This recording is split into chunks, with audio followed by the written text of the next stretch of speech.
Macau casinos are booming, not because players are smarter, but because they're betting dumber.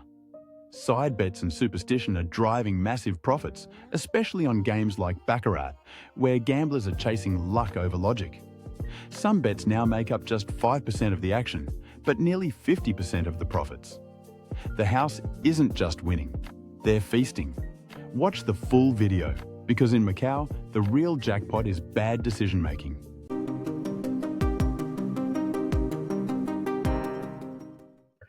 Moving forward on this week's version, next we're talking about Macau, Gary, and talking about the gaming market, one of the largest in the world. We're actually seeing profits rising on bad bets. You're going to break that down for us. I know you've been investing in these types of companies for a long time. Gary, thing number 3, bad bets by players are increasing casino profits in Macau. I think that's a good thing for Las Vegas Sands. I'm sure you'll tell us more. It is, Rob. And the reason I've been invested in casinos for many, many years is because it is a really good business. You know the expression, the house always wins. The truth is they have an expected return on all of these games. And you walk into a casino, the odds are in favor of the casino and against you.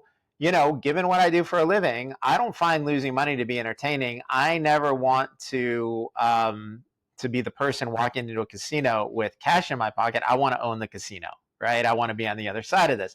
So, we've all seen the films where the math geniuses and card counters try to beat the casinos in blackjack, right? Everyone has your favorite one, all the different methods they have. But the truth is, and that blackjack, it's really the only table game, and we're going to leave poker aside because in poker, you're typically playing against other players. But blackjack is typically the only casino game where you can push the odds in your favor, but the way you have to do it is by changing your bet size depending on whether the deck is stacked in your direction or in the dealer's direction. And when you start doing that, when you start massively changing your bet sizes from hand to hand, they figure out your counting cards and politely escort you to the door if you're lucky. Now, on other table games, experienced players know the best bets to make. And granted, in the other table games, the odds are still against the player, but they typically know which are the better bets to make. The thing that's really interesting is that in Asia, many players bet based on superstition instead of statistics. And so, you would think you can do the math on all this stuff and say, well, for people playing, roulette, this is the house advantage. And for people playing craps, this is the house advantage. And for people playing blackjack who are not counting cards, they know what the house advantage is, and they do the math on that. And they say, we have an expected hold from our table games. Now, hold is the percentage of dollars betted or, whatever currency is betted at the table that the casino expects to keep. And that number is often, kind of in the 3.5% range or so. So typically, if you go into a casino and you're betting, $100, you're expecting the casino to take 3.5 of it. That's, if you don't keep betting, they'll take 3.5% on and on over time.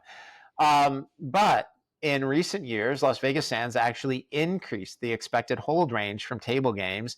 And the reason for that is because players were making more unprofitable or bad bets, leaving the casinos with extra profits. So there's a new trend that's put all of this on steroids. It's actually gotten better for the casinos and worse for the players, and the players are making these choices themselves.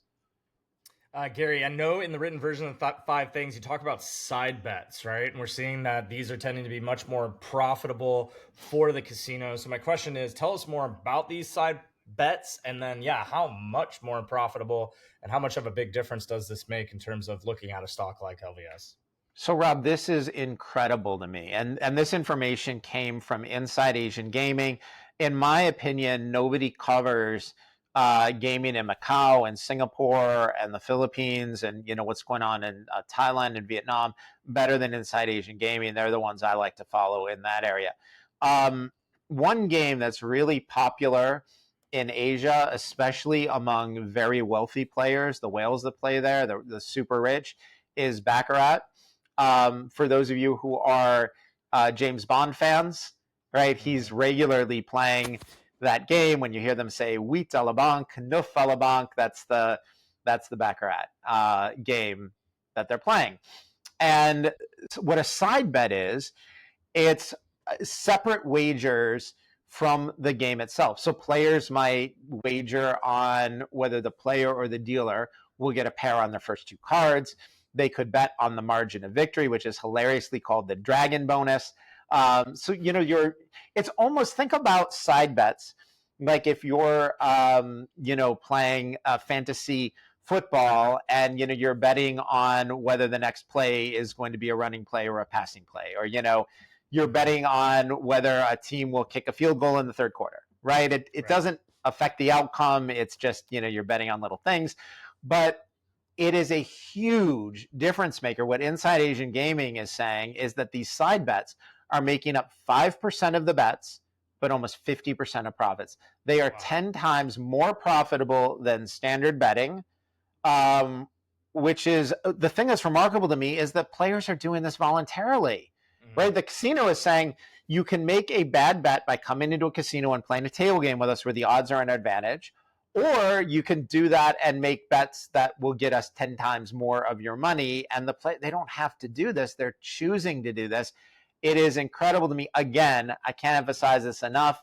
And a lot of this is being driven by smart tables, which actually track player bets. They're providing the casinos with more data, enabling them to earn higher profits. I would remind people, when a casino is reporting higher profits, that means they're taking more of your money. Again, the thing I want to emphasize is do not walk into a casino with money in your pocket and go play at the tables, buy the stocks, and own the other side of it. Be the person collecting the money, right? This is what I do for a living. I would much rather own the casino than make the bet. One other thing I want to add, which I think is fascinating. Last week was, it was actually over the weekend, was Las Vegas Sands' 21st anniversary of operating in Macau. Sheldon Adelson, the former chairman and CEO of Las Vegas Sands, was the one to really open up that market and help it grow. He was a phenomenal visionary. And Sands celebrated with something that I thought was really amazing. Every cab driver who brought a player to the hotel, the resort, the casino, got this amazing box lunch. Inside Asian Gaming reported what was in it. This wasn't a sandwich and chips. They got this beautiful, really nice, like 6-course lunch as a way to thank the working people who bring the wealthy players there. It was a really gracious move. I think it's something that they've done annually, but it was nice to see. And when Sands in particular talks about we're part of this community, we've been really good partners to the government in Beijing, to the government in Macau, to our employees, to the community there, and they have been. These are you do enough things like this, and eventually everybody in town has a good opinion of doing business with you. And they're really, it's, from what I've read, very well liked in the area. Gestures like this to cab drivers who happen to be, pulling up to the front door, I think, go a long way. And it was a really kind, gracious thing for them to do. Yeah, great stuff there. And I know I am a sucker for the side bets. So if anyone's out there in Macau, please do the same, and you'll make all of our DKI subscribers and LVS shareholders very, very happy based on those numbers that Gary just laid out for us. Perfect. Yeah, it's a great idea. We want the stock to go up. So go make the side bets in Macau or Singapore. Exactly. That's exactly right.